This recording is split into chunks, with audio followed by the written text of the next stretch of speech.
So the first thing we did was to look into the data and check whether glutathione has any purpose at all. The first thing that confounded us was the accumulation of data already, but unfortunately people never knew. Even medical doctors never knew. So the first thing we got was that it is, and you can quote me now.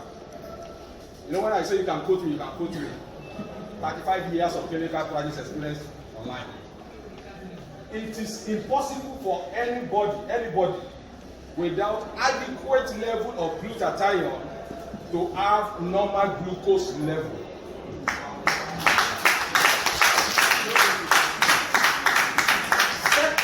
Secondly, we also discovered from literature search alone that it is impossible that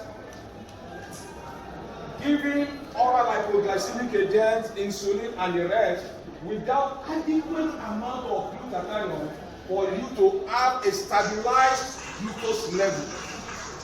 And the reasons were not too far-fetched. Immediately we sat again, we got to discover that for insulin to push glucose into the cell, it needs what we call a glucose transporters.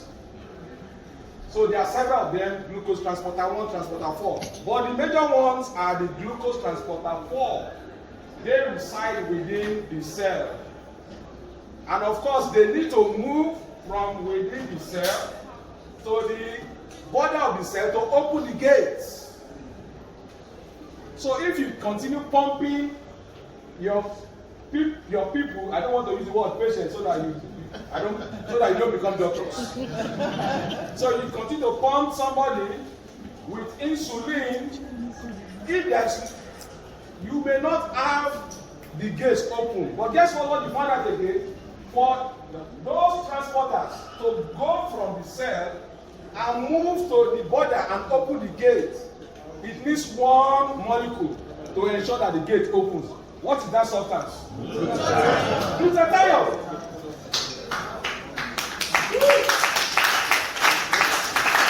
So, do you know what that implies? It implies that you could be giving your patient insulin and the patient is not responding, and you may be wondering why.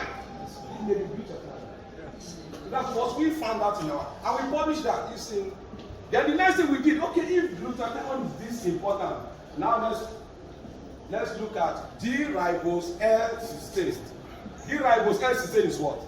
Associate. Ribosine. Yeah, ribosine. That is our.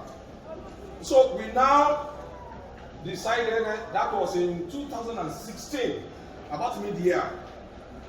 We got glutathione, we got glutathione.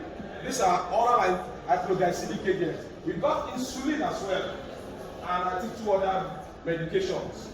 And then we put the animals on these agents, and then separately, erroneously, to start with. There's God in science, by the way. We were supposed, the instruction I gave was that this product I'm giving, they never knew what it was. Put it in addition with metformin in another group. Unfortunately, what they did, they put metformin separately, then put D-ribose L-cysteine separately.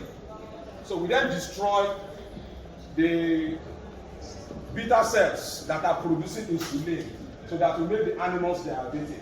So all the animals became diabetic. Then we placed these agents on them separately. About few days along the line, I remember that fateful day in my office in Lodz. My students ran into my office.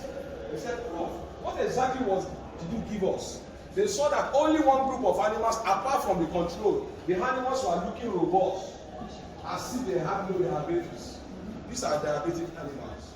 That was the group we actually gave D-ribose L-cysteine. By the way, of course, we didn't publish. So that was the time I went to Ghana. I talked about it. So I didn't want to, because we are confounded. I was surprised That was the standard bring down blood sugar, and we are comparable to what we got from insulin. We were shocked. So we repeated again.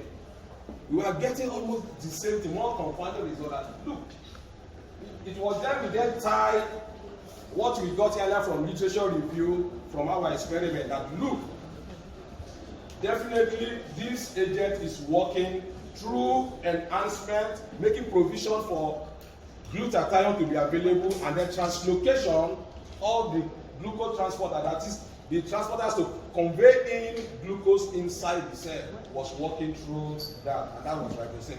And we have published that in one of the most advanced journals in science, toxicology report. It's available online, you can go and check it. Where we say that look, we compare the title of the article is comparison between the ribose L-cysteine and insulin and oral hypoglycemic agent. As I'm speaking, you can Google it's available free. So that's what the first paper will do.